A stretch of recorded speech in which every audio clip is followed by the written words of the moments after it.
আসসালামু আলাইকুম। এটা হচ্ছে আমার একজন চাস্তবের বাড়ি আর কি, আমার এক চাচার বাড়ি এটা। ওনারা বাড়িতে থাকে না, তো এই পুরো বাড়িটাই খালি। তো রাতের বেলা এখানে কিছু কিছু যুবক আছে যারা নেশা করে আর কি। আমি আপনাদেরকে দেখাচ্ছি, এই যে এই বিল্ডিংটা,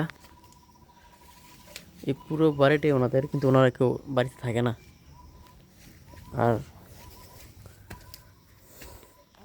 এই জায়গায় এই যে সম্ভবত বাবা খায়, এই গ্যাস লাইট,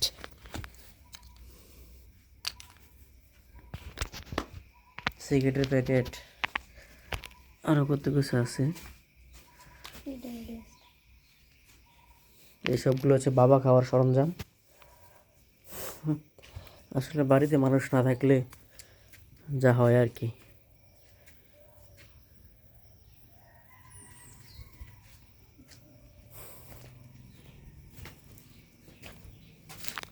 ঠান্ডা মাথায় বসে বসে খায়, কেউ দেখে না।